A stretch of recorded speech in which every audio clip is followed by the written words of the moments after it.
El siguiente panel se titula De la resistencia al choque a la preparación para el futuro, la nueva era de las soluciones climáticas. Un tema que ha dejado de ser simplemente científico o tecnológico, sino que va más allá y es estratégico. ¿Cómo pasamos de reaccionar a las crisis climáticas a anticiparlas y construir sistemas que sean realmente resilientes? Para este panel nos acompañan Alejandro Martí, Laura Moreno, Caral Plana y Ignasi Fontanals. Son 4 miradas que van a abordar el riesgo climático desde la ciencia, los datos y la innovación aplicada. Y quien va a moderar esta mesa redonda es Ignasi Vilajosana, de World Sensing, una voz reconocida en el ámbito de la monitorización y la resiliencia urbana. Bienvenidos. Muy bien, buenas tardes a todos y a todas.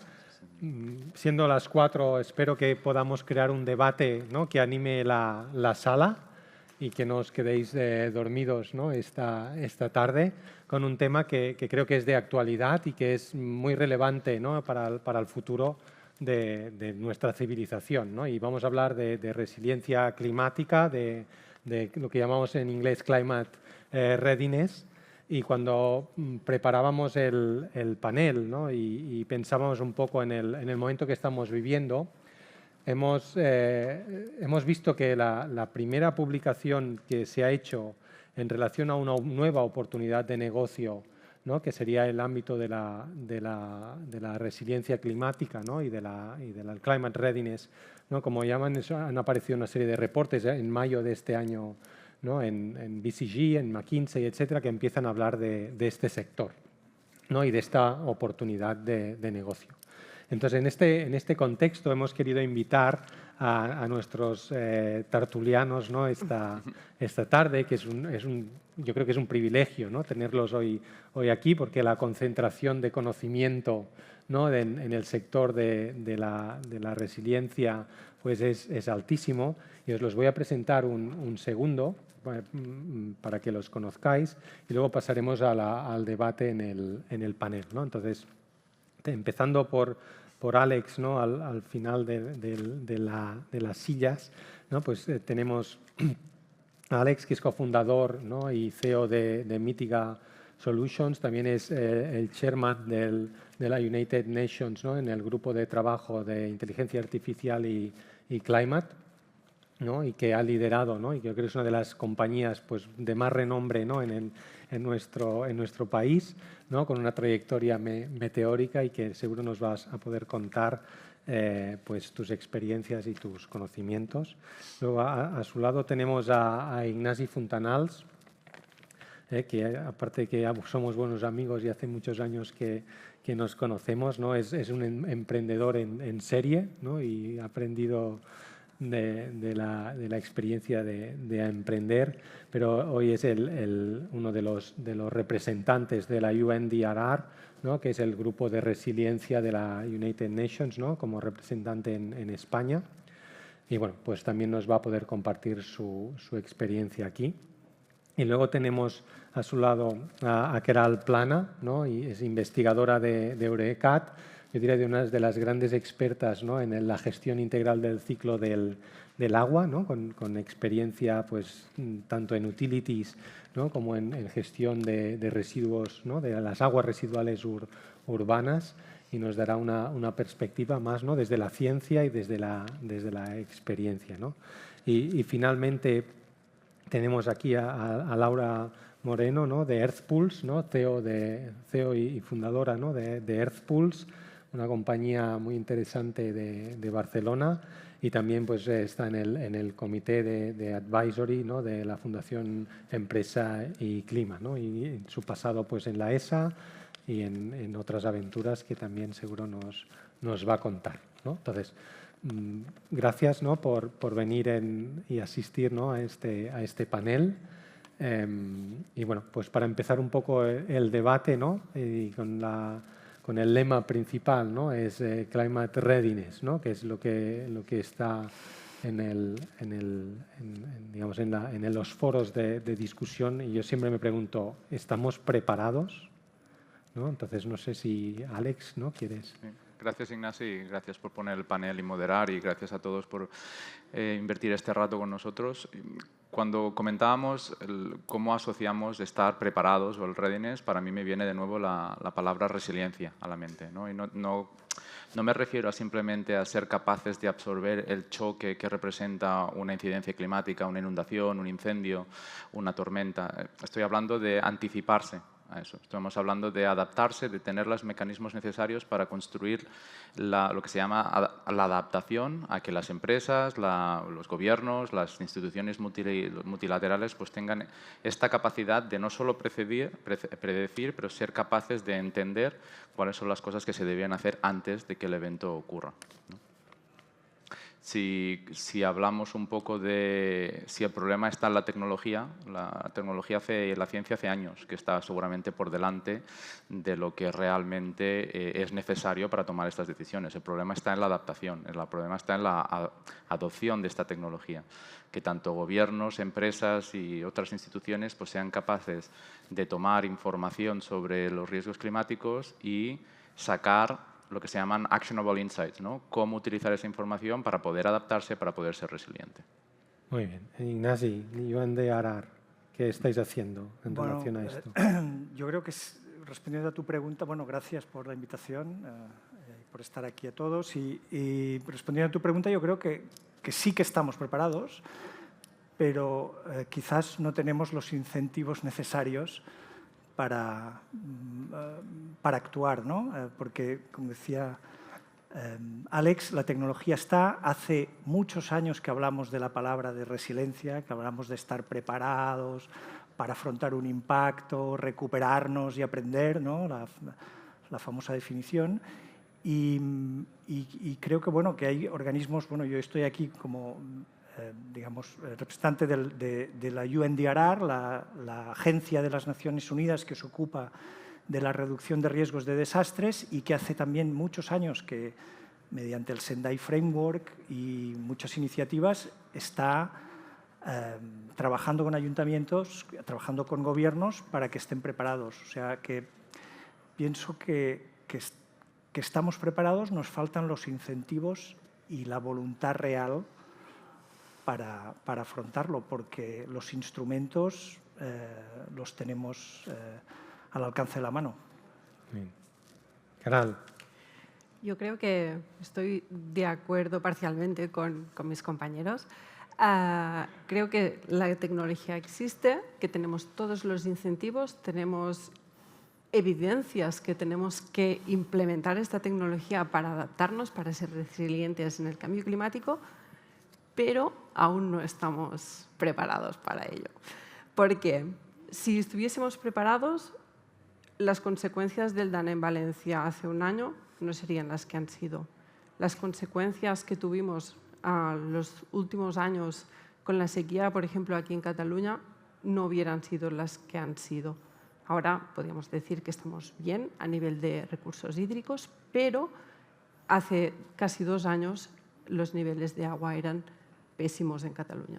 Si hubiésemos estado preparados, no hubiésemos llegado a este punto. Entonces tenemos que pensar tenemos todos los elementos, pero nos falta estos incentivos para implementarlos, ponerlos en marcha para anticiparnos o ser preventivos a estos impactos que nos vienen. Laura. Bueno, realmente estoy de acuerdo con todos. La tecnología está y está muy lista, pero la tecnología no es suficiente.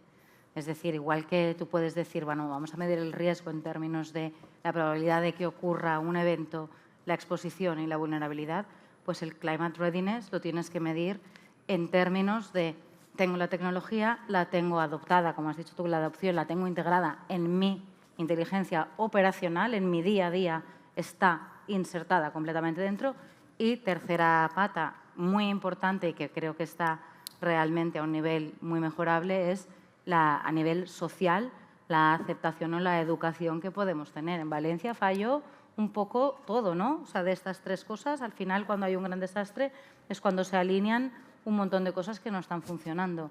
Porque se dio la alarma, pues tarde, pero igualmente creo que la población tampoco tenemos en España, por ejemplo, una población que esté como acostumbrada a realmente saber qué tiene que hacer ante una situación de emergencia. Entonces, para mí, son las 3 cosas y la tecnología es la que está más ready. Las otras 2 creo que falta un poco y estamos un poco pilot ready. Es decir, nosotros no paramos de hacer pilotos con un ayuntamiento, con otro, con una utility, con una corpo, con quien sea. Y luego la parte de adopción, cuando realmente lo tienen que poner en operaciones, ahí cuesta un montón porque se ve como una inversión, no como una ventaja competitiva. Entonces, realmente creo que no es, o sea, que falta en adopción y en awareness social, de alguna manera. Estoy 100% de acuerdo, ¿no? Entonces, hemos dicho lo que falta, pero ¿creéis que lo que falta es lo mismo en sector público, en sector privado, en empresas, ¿no? Los sistemas de procurement a nivel de grandes proyectos de infraestructura están preparados o no? ¿Se analiza realmente el coste-beneficio? ¿Qué pensáis, Laura? Yo creo que más o menos. Dentro del sector privado nosotros vemos que hay una adopción un poco más rápida en Segur que verticales. Nosotros en concreto, desde nuestra perspectiva y nuestra experiencia, vemos que la utility está adoptando más rápida que la insurance, pero a lo mejor Alex Ocaral o Ignasi, pues su perspectiva es diferente por su experiencia. Sin embargo, a nivel de procurement público, aunque se están haciendo muchas cosas nuevas, en muchas mejoras, yo creo que medir el return of investment de poner toda esta parte, mientras la sigan colocando dentro de la parte de sustainability como puntos extra y no dentro de la parte de operations, no va a adoptarse del todo, ¿sabes? Entonces ahí creo que aún hay margen de mejora. Sí, ahora le voy a preguntar a Ignasi porque sé que hizo un proyecto donde estaban analizando, ¿no?, el coste de no hacer las cosas, ¿no?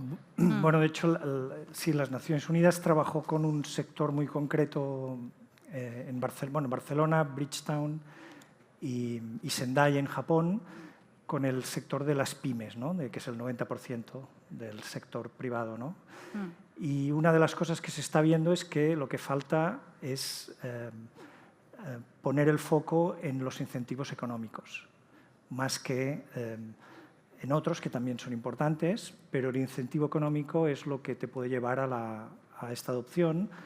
Y cuando decía que estamos preparados es que la tecnología está súper preparada, las metodologías están súper preparadas, tenemos centros de investigación, empresas innovadoras que están haciendo tecnología, y si no hay adopción es porque el mercado público como privado, pues no está incentivado. En el caso de Barcelona, tú haces una estimación de lo que costó la Dana o lo que costó el apagón, y es que tendría que haber manifestaciones en lo que costó el apagón, lo que nos costó, pues PIMEC ha hecho estimaciones, pero claro, es un escándalo lo que costó a nivel de coste económico. Por tanto, buscar este incentivo, explicar bien que no ser resiliente, no adoptar este tipo de soluciones tiene un coste, y esto es un poco lo que estamos intentando hacer aquí en Barcelona, además con un sector que lo vio, un sector que es la pequeña empresa, que podría ser desde una panadería hasta una pequeña empresa. Cuando les explicas, entienden bien lo que es el riesgo, entienden bien que hay medidas operativas más allá de la palabra y las grandes políticas a largo plazo.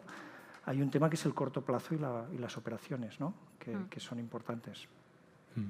Y Keral, tú que te lo miras, ¿no?, desde la gestión integral del ciclo del agua, ¿no? Digamos, ves toda la película entera, ¿qué no funciona?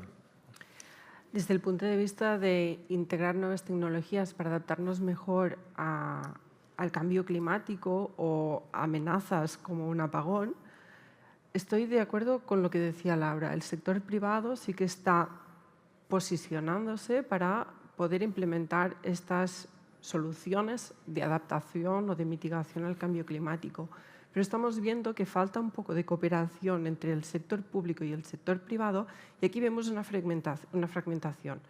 Porque el sector, por ejemplo, como las pymes en el sector privado, lo que vemos es que tienen pocos recursos para llegar a esta parte administrativa para poder llegar a implementar nuevas tecnologías. Estas soluciones que pueden permitir a una región, a una empresa, a un parque natural, lo que sea, pues ser más resiliente.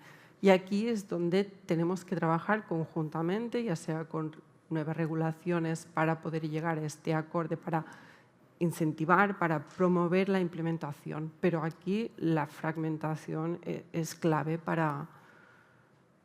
O sea, se tiene que reducir para poder llegar a poder implementar estas soluciones y ayudar al sector privado que progrese. Coincido también, ¿no?, en la fragmentación, ¿no?, de las cadenas. Imaginemos un proyecto de infraestructura, ¿no?, una fase constructiva, ¿no?, pues desde que la ingeniería lo diseña, la propiedad lo paga, hasta que la constructora lo ejecuta, se va troceando en trocitos y llega un momento donde la resiliencia se hace así y se quita del presupuesto, ¿no? Lo vivo muchas veces. Alex, tú tienes clientes que sí que lo ven, ¿no?, y que lo ven muy bien, y luego tienes, supongo, otros potenciales clientes que aún no lo ven, ¿no? ¿Qué nos puedes contar de los que lo ven y de los que no lo ven? Y seguramente en cada uno de los bloques que hemos comentado hay una historia a comentar, ¿no?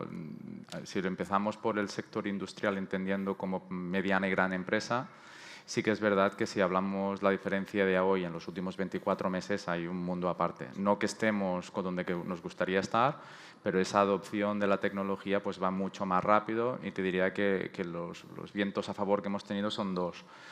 Uno positivo, que es la regulación. Te puede gustar más o menos, pero la regulación ha forzado a las empresas de alguna manera pues a reportar su riesgo físico y climático, si no, no pueden presentar sus estados financieros. Hablamos de grande empresa aquí normalmente. Y el otro quizá no es tan positivo, que es que ya han pasado por algún evento, ¿no? Ya han tenido unas pérdidas importantes y ya no es una cuestión del de riesgo o el de sostenibilidad, ya es el del CFO o el CFO que está diciendo necesitamos algún tipo de plan de adaptación para la siguiente vez que esto ocurra. ¿Dónde nos queda para mejorar en este sector? Lo que comentaba antes Laura, si entras vía piloto, el que tiene el budget del piloto no es el que tiene el budget después para escalarlo. Entonces, estos silos que pasan en las grandes organizaciones, aunque es una buena vía de entrada, a veces es una pérdida de tiempo. A veces el piloto se convierte en una esclavitud, porque lo que te piden es que hagas un diseño específico para ellos, que empresas como la y la mía, pues realmente lo que intentamos es tener un zapato que encaje a muchos, ¿no? Entonces es difícil pasarlo por allí. Quizás esta es la parte a mejorar. Cuando vas al sector público, empieza a haber un procurement un poco más maduro, pero los tiempos, o sea, quizá para una gran institución, para una Big Four, pues les va bien, pero para una startup nosotros tiene que ir rápido, es lo que comentábamos antes del panel, ¿no? Si en X tiempo a mí no me trae un retorno, no, pues prefiero ir a otro sitio. Y quizá la nueva conversación está en las pymes, ¿no? Que muchas veces olvidamos que son el 90% del tejido económico a nivel privado, pero les queda muy grande. Primero porque saben lo que saben y no saben lo que no saben. De lo que no saben cómo saberlo. Y a partir de ahí tampoco tienen el capital necesario para decir, bueno, este es el problema que tienes, esta es la adaptación que deberías hacer. Y dice, vale, pero ¿yo dónde saco 50.000 euros ahora al panadero de turno para conseguir de que si hay una inundación, pues lo que fuera, ¿no? Entonces ahí hay que crear estos mecanismos para ayudar a las pymes de distintas maneras. Entonces cada sector, una historia distinta. La versión positiva es que está cambiando para bien, nos queda trabajo por hacer.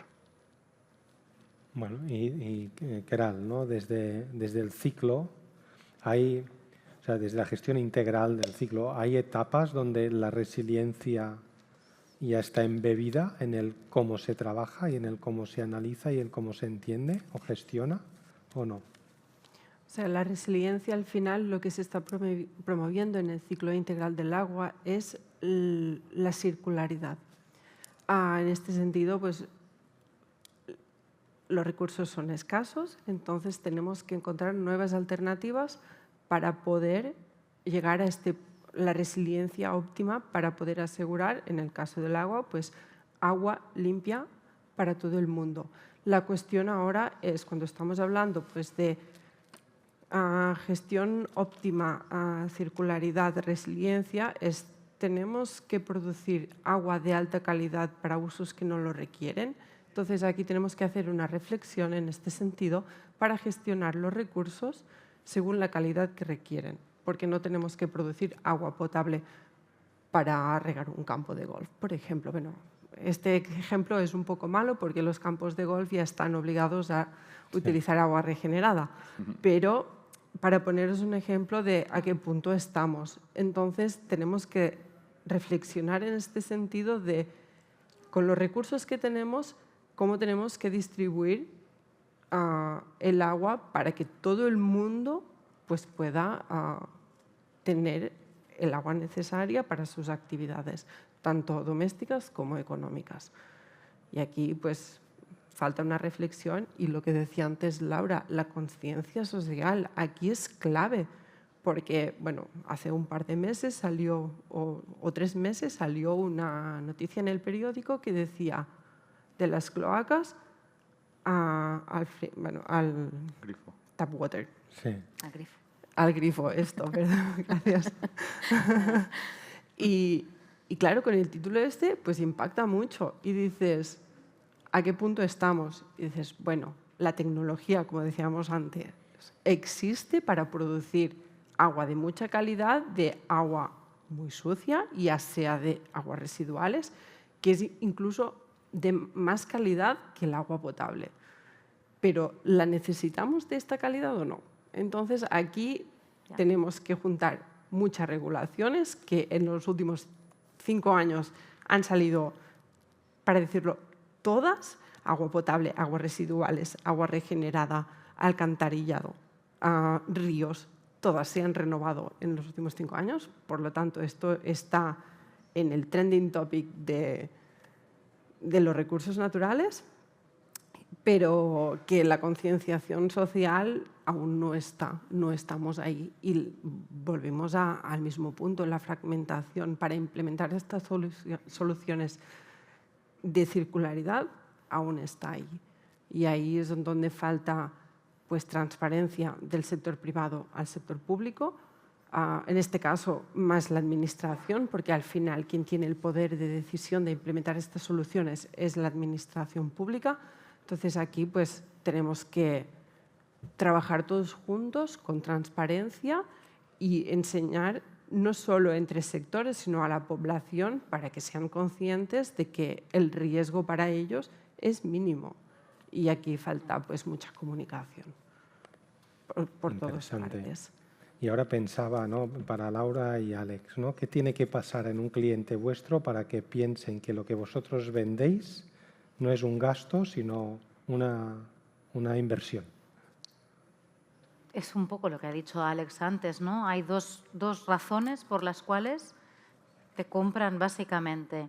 Una tercera ideal, pero que sucede en nuestro caso, en el menor de los casos, que es cuando ven en la primera fase de integración pues el valor y son capaces de medir, porque es muy difícil medir el beneficio cuando algo no se inunda de no se ha inundado, ¿vale? Entonces, las 2 razones principales son, hay una regulación, en nuestro caso, por ejemplo, están habiendo muchas regulaciones de sourcing como la EUDR, que es el reglamento de la deforestación, para que la materia prima que se importa en Europa de un montón de materias pues no venga de origen de deforestación, y eso nos ayuda mucho a la venta pues porque es un due diligence que tienen que hacer, es obligatorio, igual que hablaba Alex del reporting que tienen que hacer de ESG, ¿no? Entonces, cuando hay una regulación ayuda mucho a la venta, y cuando hay una pérdida previa que han tenido, una experiencia de decir, bueno, tengo una cadena de suministro y me he quedado sin stock porque o bien no han cumplido la normativa o bien porque la cadena de suministro aquí,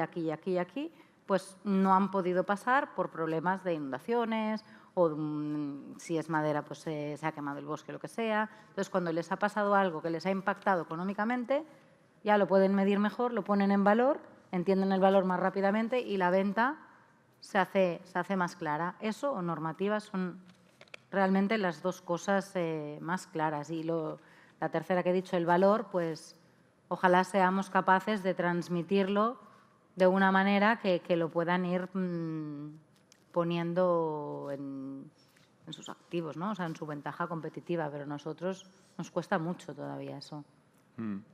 Estoy de acuerdo. Esto es un puente. Hay que establecer un puente y no puedes pretender que lo van a construir las empresas, las startups desde un lado, por ejemplo, o de las empresas que dan climate risk, ni tampoco lo van a construir las empresas que lo tienen que consumir. Las 2 partes tienen de ir poniendo de su parte, ¿no? ¿Qué podemos poner de la nuestra?